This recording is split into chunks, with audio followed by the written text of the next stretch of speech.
Shqipëria është vendi i tretë në botë për diasporën më të madhe, kryesisht në Itali, Greqi, Shtetet e Bashkuara të Amerikës, Gjermani, Kanada, Mbretërinë e Bashkuar e Belgjik jetojnë e punojnë 1.7 milion qytetarë.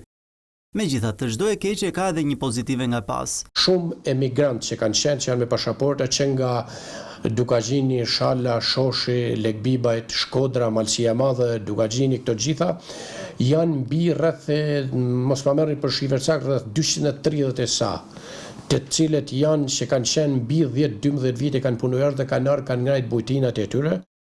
Një pjesë e tyre, mbi 200.000 votuan për herë të parë nga aty ku punojnë e jetojnë në zgjedhjet e 11 majit.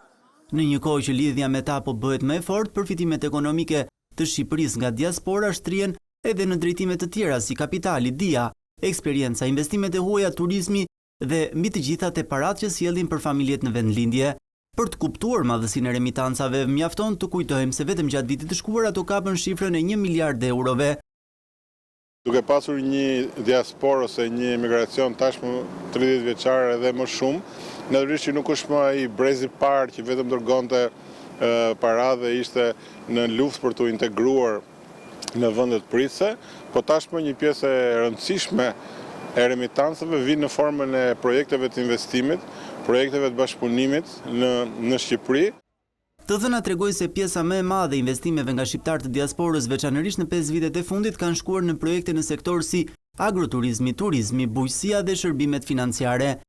Megjithatë, lidhja me origjinën veçanërisht në drejtim të ekonomisë vijon të pengohet kryesisht nga mungesa e dhënave, mosnjohja e kapitalit të origjinës dhe mospasja e një strategjie funksionale për integrimin e diasporës me jetën socio-ekonomike të Shqipërisë.